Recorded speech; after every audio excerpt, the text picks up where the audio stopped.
It's the PokerNews Podcast. All right, ladies and gentlemen, welcome to the 867th episode of the PokerNews Podcast. I am Chad Holloway at Level 9 Studio, joined by Kyna England, who is back from England, and Mike Holtz.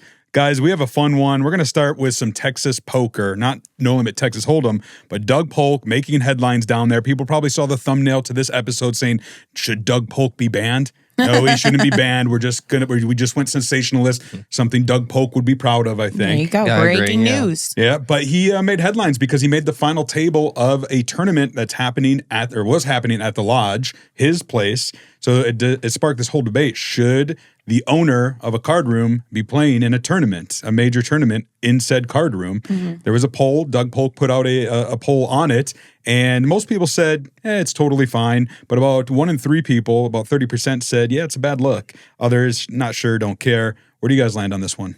I don't think it's a bad look at all. I think it's actually great. Probably, especially if the tournament is not, making the guarantee or whatever, why wouldn't he play or have other people play, Well, so therein lies Matt Savage pointed this one out, and I got to agree with him here. It's actually worse if they don't make the guarantee because people could view it as, all right, now they're just free-rolling themselves in here to save money, right? You're eating into that overlay and that value. I don't know. I think it's still him playing the tournament. It's not like he had the cards dealt in his favor, right? He's just a good player. He played his tournament. I don't think it's a big deal. It's interesting. So I know the World Poker Tour used to have a rule in place that their employees weren't allowed to play. Right. That did change, and then you saw Mike Sexton win one, which was great.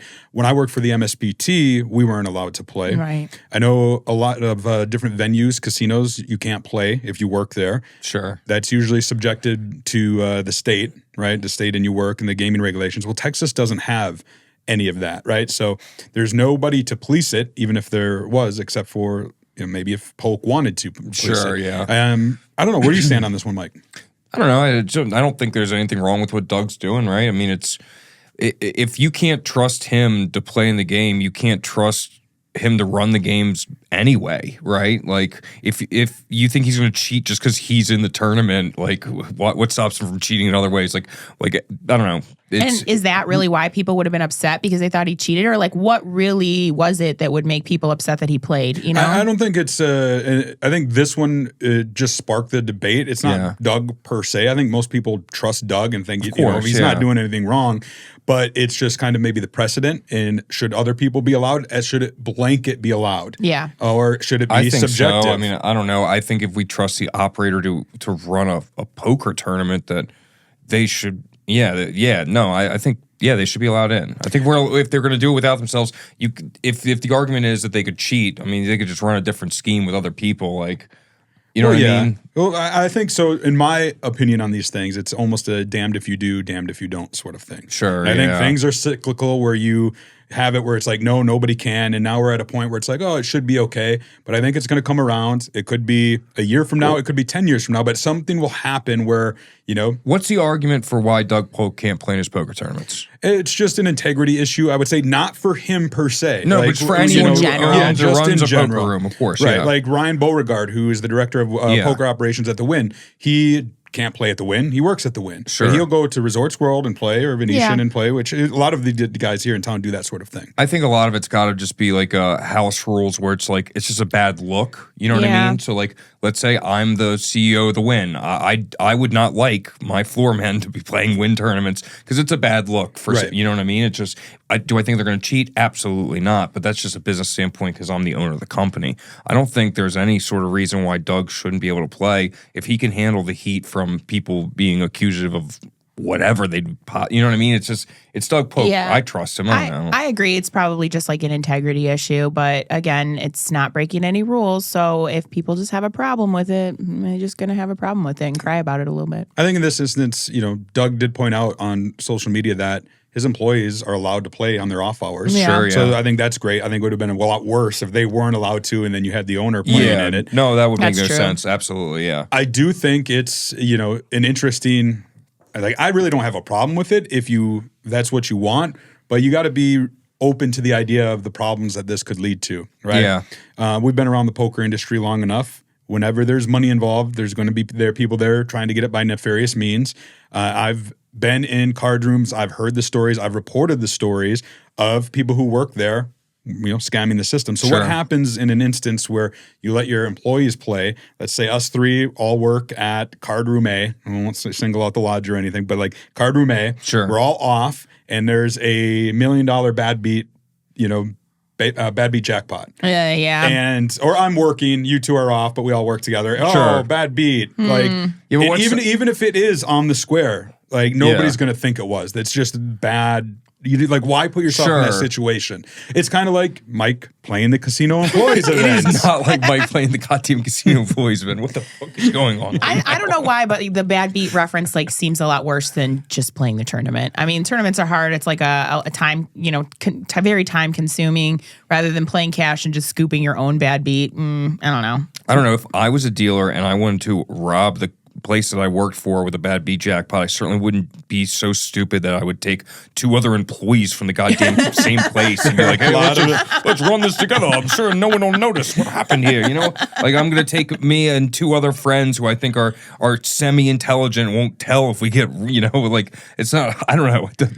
There are a lot of dumb criminals out there. Sure, of course. But I don't know. I think if the people are vetted who are running and operating, playing in the poker, or dealing in the poker rooms, like we trust them enough to be around the games and to keep the integrity. Like if they play the games too, I trust all of them. You know what I'm saying? Like, Yeah. And I think if they were not going to do it, it's not a situation where it's like, it's like, oh, if they're playing in the tournament now, they can influence in a different way. They could just get other people to do it, other friends or whatever, and it'd be less suspicious. So yeah, I think the argument, at least like I remember on the MSPT days, was like the argument of just banning it was then we don't have to worry about it. There's no optics to take into consideration. There's no. Nobody's going to complain that so-and-so. So in conclusion, it's basically if the tournament, whoever the owner is, if they don't want to have a bad look, then they shouldn't have it. But there's no other reason otherwise. There shouldn't be an actual integrity issue, right? Yeah, I agree. And Polk put out a follow-up tweet. After the poll closed, there was about 15,000 people who responded. And as I said, it was about 30% saying it's a bad look, 51% saying it's fine, and then 19% saying not sure, don't care. So this is the vote. The people have spoken. Sure. It's People okay. have spoken. So he did No, put out. I did the same thing for the casino employees event. 70% of people said you can play. Wasn't fine, apparently. Well, will you play it again?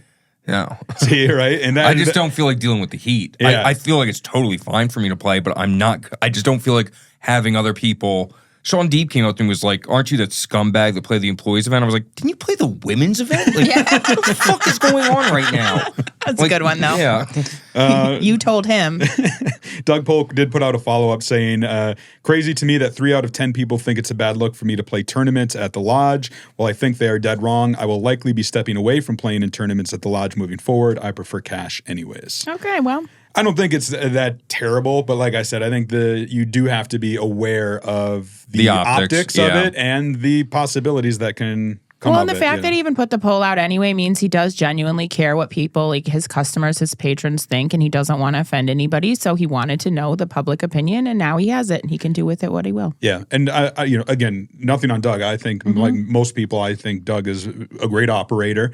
I think there's a good responsibility on his shoulders. The Lodge is one of the biggest card clubs, if not the biggest card club in Texas, and it's an unregulated market, right? They don't have a gaming commission. It operates in a bit of a gray area, and they've built it up. So it is important to set these standards, set these precedents, and just be careful. Yeah. with it. Now, actually, I might have just changed my whole opinion on everything. That sucks. Let me think about this.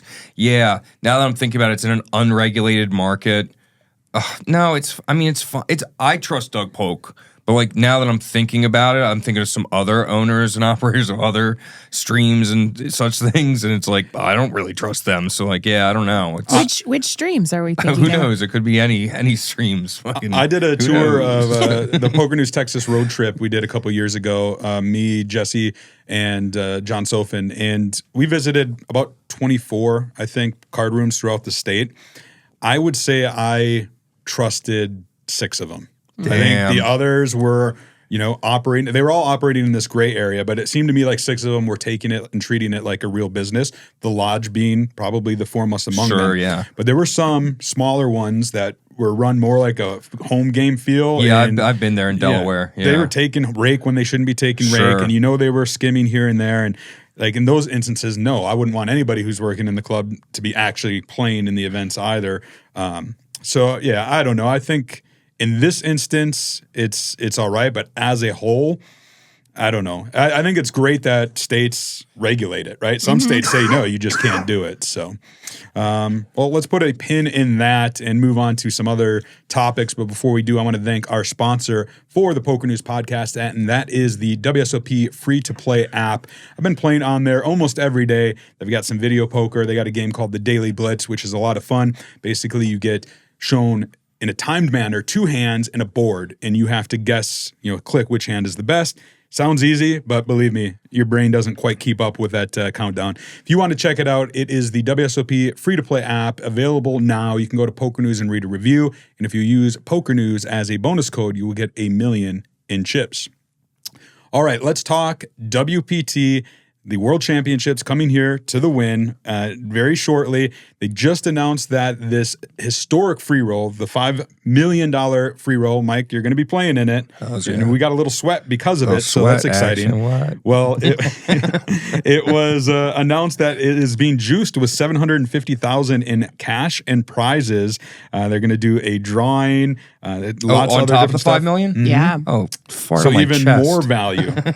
There's a McLaren GTS sports car up for grabs, 2025. I think we've seen Joey Ingram do like a little commercial with that That's going to recently. be given away in the $5 million free roll. Damn, we should actually talk about taxes and things after this. Well, if you win the McLaren, you're going to pick Kyna up and pick me up before every episode and drive us around. That's obviously it's the fair. Poker News Podcast car. Yeah, we all own it equally. Yeah, Jesus Christ.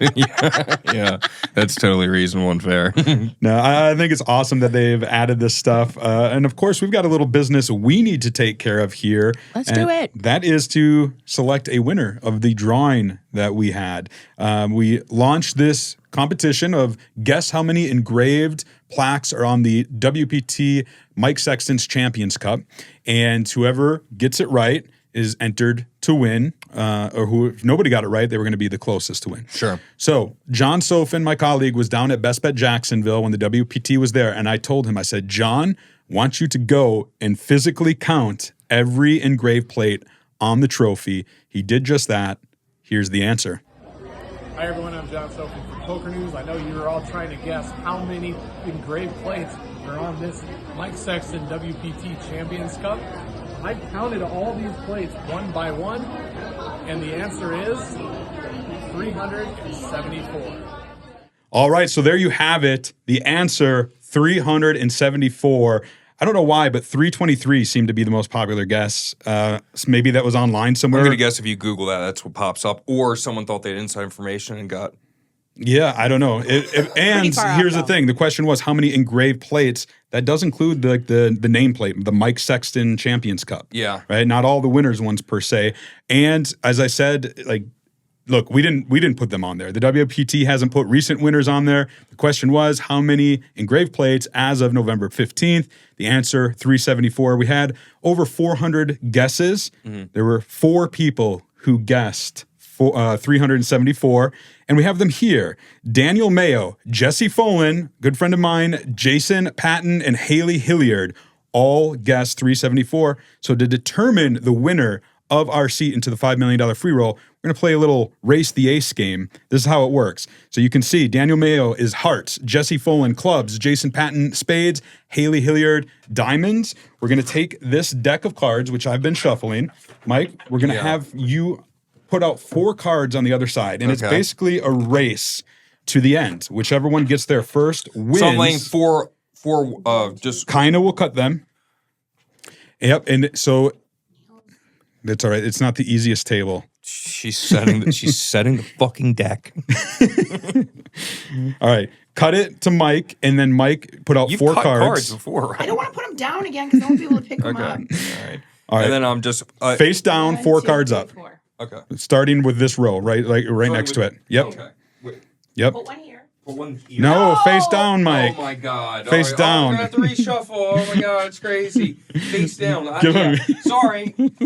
I don't know how many times we said I'm not an face down. expert at this I'm pretty game sure variant. We said face down like several. I'm sure you did. I don't know how you were pointing here. That just confused me. This is too close. You're too close, vintage mic, by the way. Yeah, I don't know what's happening. So here we go. This is the way it's going to work. Is I'm going to take them back. I'm going to flip a card. Kyna will move them. The last card to clear a roll is going to reveal this face down card, and whatever suit it is will move us back. So right now, if it comes up 4 diamonds in a row, then the diamonds is going to win. You guys ready to do this? Yeah. I feel like this is where the editor puts in the 3, Should we choose a 2, side? 1. Who are you rooting for? I'm gonna go with diamonds. I'm gonna root for clubs. I'll go with hearts. I kind of Okay, screwed you there, sorry. huh? That's all right. All right. Scott in the booth will root for spades. There we go. Yeah, Scott. All right, here we go. To determine the winner of our seat to the $5 million WPT free roll, we're off to the races. Hearts is out in front. Spade right behind. Spade again. Spade again. Clubs gets in the mix. Diamonds gets in the mix. Now we clear and move diamonds right on back. A heart gets back up there. Diamond is up there. Heart again. We got a neck and neck up at the top. Heart is our winner. That's how you race the ace. Daniel Mayo is the winner of our seat into the $5 million free roll. Did you guys practice that? No, I mean this is a fun game. Kyna says it's a drinking game. It's a drinking Kyna game. was Of course, great I knew at how that. to play. Oh, of you've course done this I knew how to before. play. Yes, it's called horse race. You play. It's very fun drinking I game. have no friends, so I wouldn't know that. There was another heart. There was a club. What were the 4 over here, Mike? I'm gonna go with I'm gonna go with it's 2 clubs and a spade. 2. Well. All right, and another heart, a spade. All right, and a spade. Shit. All right, so Daniel Mayo is going to the WPT free roll. Mike, you may be playing against him. I don't know. Sick. Good luck, I hope- Daniel I hope he's Mayo. really bad at poker. All right, we're going to jump off real quick, so reset the table, and we'll be right back.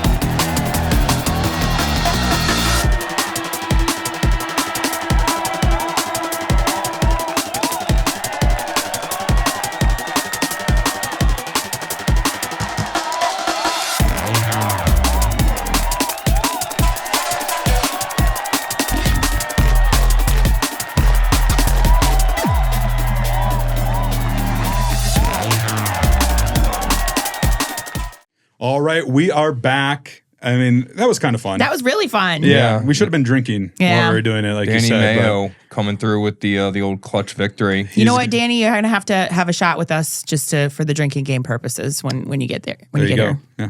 Well, congratulations and good luck in the $5 million free roll. Let's talk about the Celebrity Poker Tour. They just wrapped up their championship event. I was there. It was their 8th event of the year. Do you know women won 6 of them? Yeah, man. Wow. I'm starting to feel like they're just fixing it so Maria can win $50,000 every once in a while. You know. Has she won more than one? Yeah, she just became the 2-time champ. She just won this world championship. Or How many this other celebrity- good poker players are there in there? I mean, Wolfgang plays a lot of them. Rampage has played before. Brad Owen. So you just know. Maria, or no? I'm joking. I like all It's those funny guys. because I went down there with Connor and I interviewed her, before, and I even asked her, like, does this give you a little bit of an edge? And Maria, she's very modest. She's not going to say Sure. yes.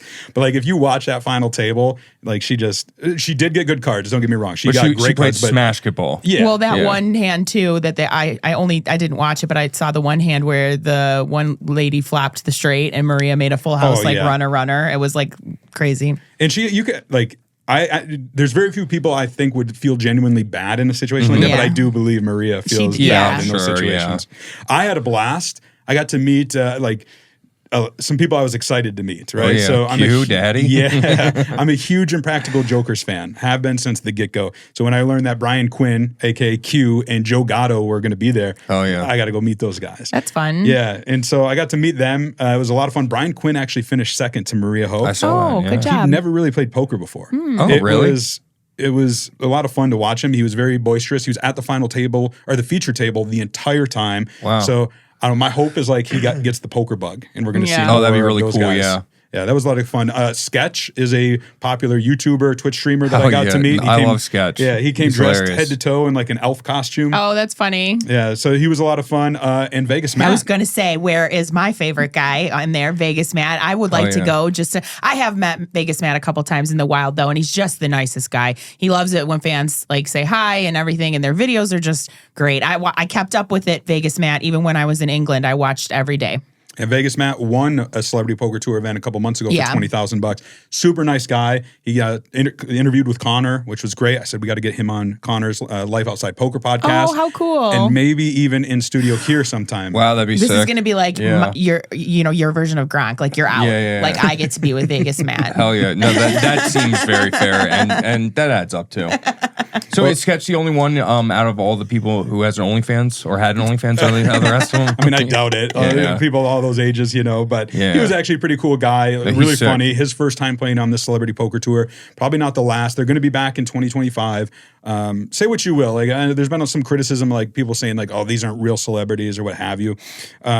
I get that lots aspect. of football players and stuff on there. But they have a good mix. They have YouTubers, they have streamers, they have basketball players, football players, guys like the Impractical Jokers, sprinkle in some poker celebrities. I'm just a Princess Love fan. We want to see like her Princess win more. Too. She's good. She's one of the better ones. Maria actually eliminated her en route to victory, and Maria was her coach. Princess really? Love's coach at one point at least. No way. So that was kind of a sweet irony. But I'm excited for the Celebrity Poker Tour. Poker News will be there in 2025, and we'll just have to wait and see what they have planned. Another fun event that I went to, we teased it a little bit in last week's episode, was this Global Poker Formula One Table Talk. Sure. Where it was Antonio Esfandiari, Michael Phelps, and then two of the F1 drivers, Carlos Sainz Jr. and Charles Leclerc.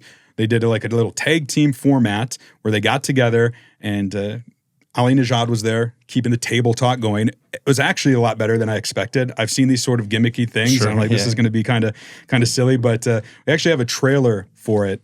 Check it out. Welcome to the first ever GP Table Talk Vegas presented by Global Poker. I'm a lot more confident now than I am when I'm starting P10 on the grid. Ooh, I got the nerves out on the first one. My man's a natural right here. He knows what to do. He didn't even think about it. Send it, Michael. Checking his temperature. He ran away. Guy's in above average somewhere. He thinks he can just run over me. I just need to point this out. What did you do? This is a 4-card straight. I'll race you anytime, any car, anywhere.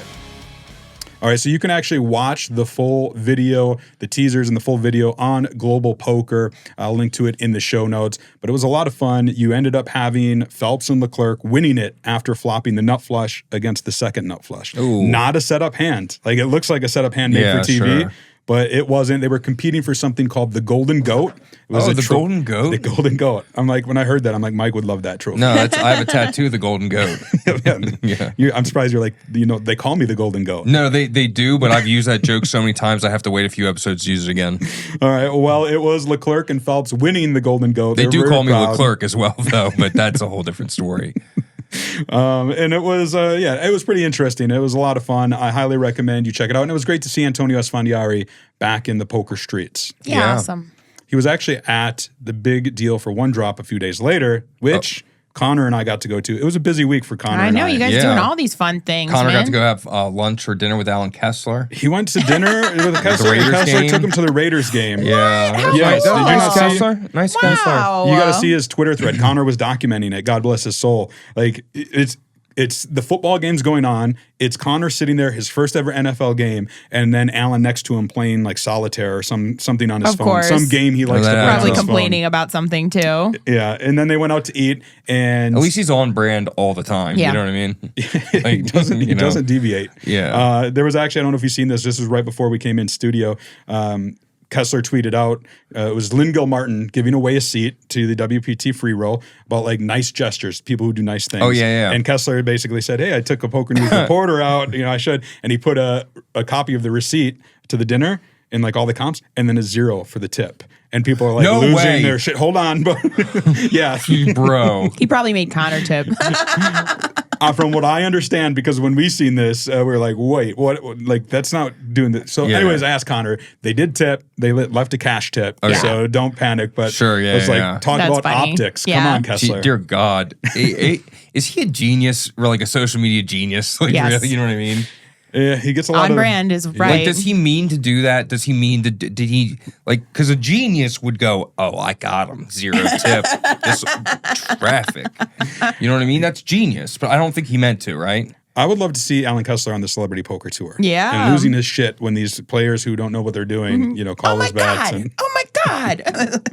Yeah, he was at the 600 Monster Stack. I saw him. He was complaining about something at the table next to me, but I thought it was justified. I thought he was complaining that the 16% and only 16% make day 2, but only 15% cash. And so I was like, oh yeah, I agree with him. But he was complaining about something else that wasn't justified. But then he jammed 13 big blinds under the gun with King Jack offsuit.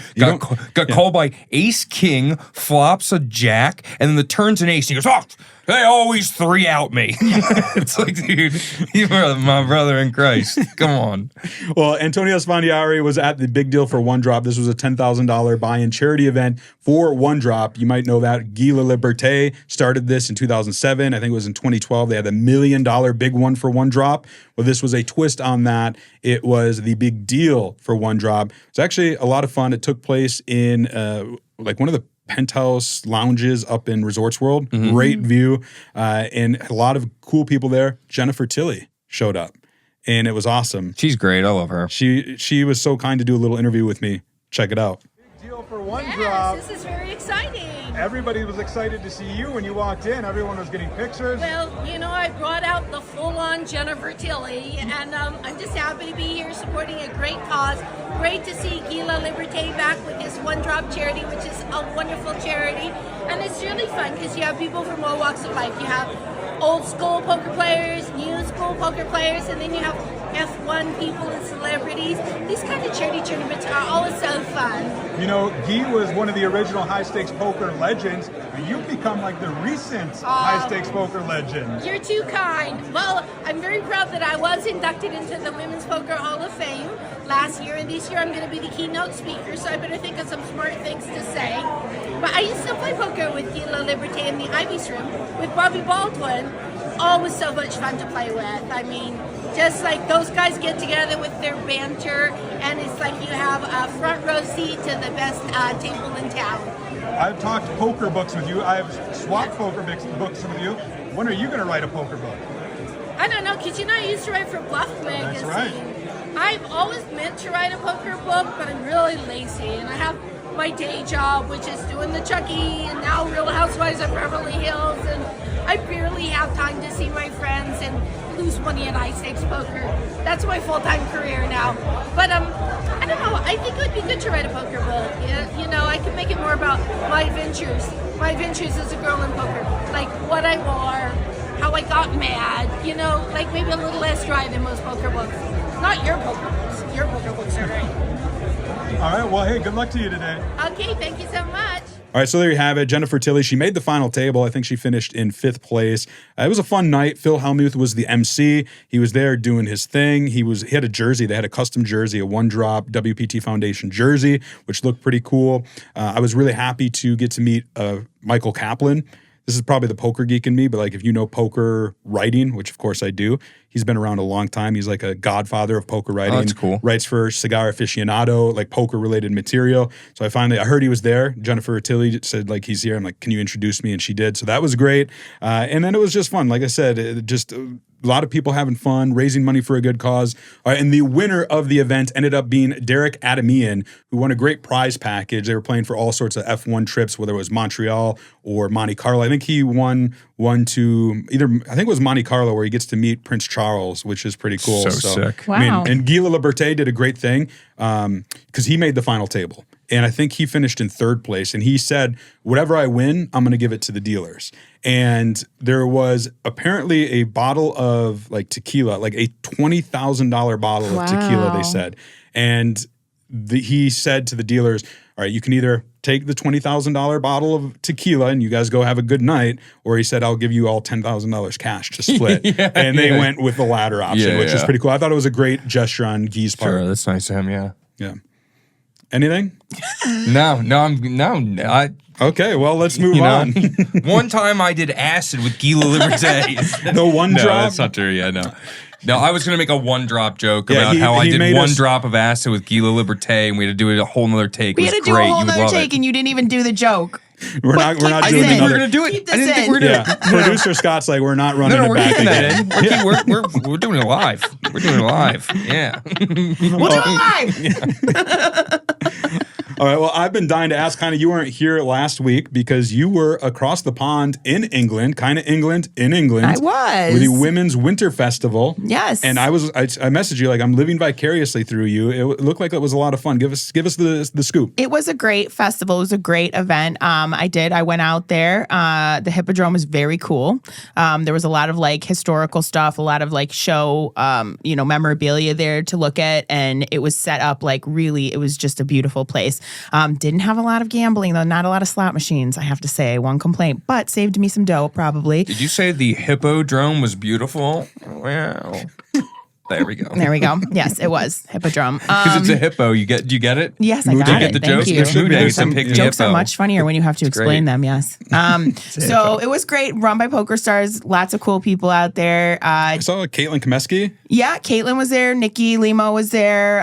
Vanessa PokerStars ambassador. PokerStars ambassador, yes. That's true. So had a great time with the girls. I met a lot of cool people. The ladies out there were lovely. I think every single person I talked to was awesome and just lovely to talk to. A lot of the British birds out there, they got us, we were comparing lingo and dialect, and it was honestly a great time, great festival, great showing. I hope they do it again. It surpassed the record for biggest ladies event outside of the World Series of Poker, outside of Las Vegas. Yeah.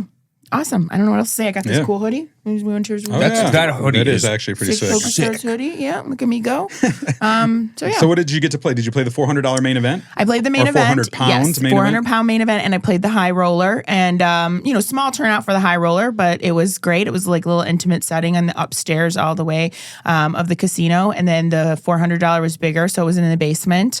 Lots of ladies. It was awesome. I ended up one night. I busted the high roller on the first night, so I didn't want to leave. I wanted to stay and have fun, and I played a 40-pound satellite to the 400 and we were just lit. It was great. I was on a good one. We had so much fun. These British birds had me drinking and laughing and cackling, and what's a British bird? That's what they call it. Like, instead of saying like chicks, like they say birds. Hell yeah. Yeah. That's so yeah, and I actually won one. So I did win a satellite seat. That was fun. But no luck in the main event. It'd be that way sometimes. But great time overall. Great festival. Awesome event. I've seen you wearing the PokerNews Podcast patch. We appreciate that. I did wear the patch, yes. The main event, 271 runners, was won by Argentina's Maria Lampropulos.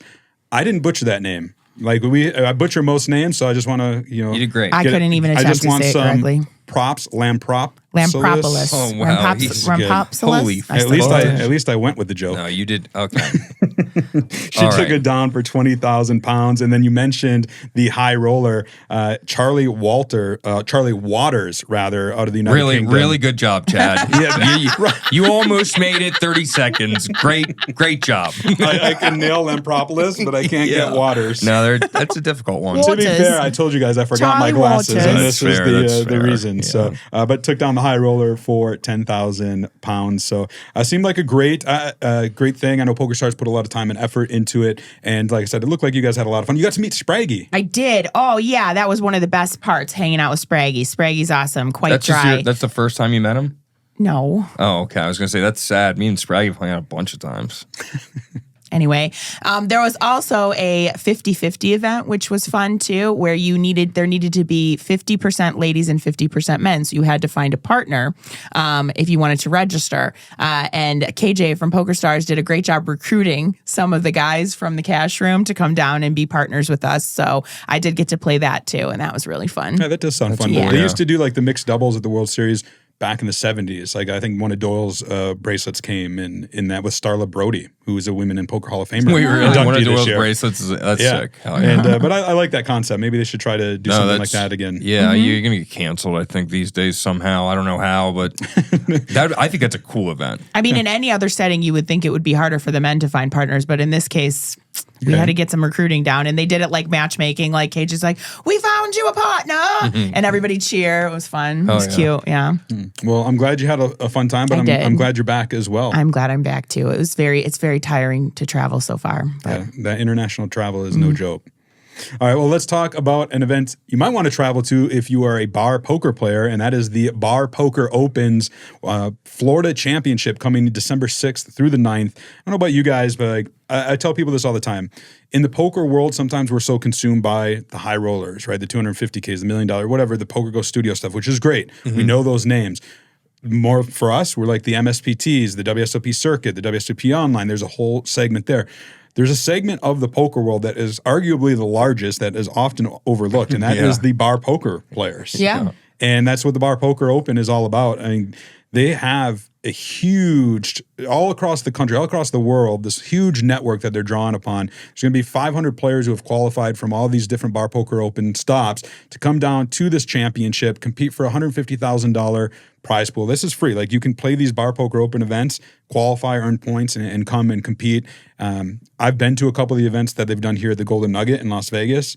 They are a lot of fun. These guys, like, I don't know how to put it. Like, we play a lot of poker. We play a lot of serious poker. These bar poker. They play a lot of fun poker. Yeah. They're there. They're That's just how I having first fun. started playing poker is in Colorado when I was in college. They had bar poker tours. I mean, I don't know if it was like official, like if it's branded or anything, but it was just this series of tournaments that were at different bars in different days of the week. And it was free. And you're playing for points. You're playing to qualify for this big tournament at the end. And it was awesome. I had a great time doing that. I would love to do that here. Yeah, I would like to play a little more bar poker. You know, I like to drink when I play poker too.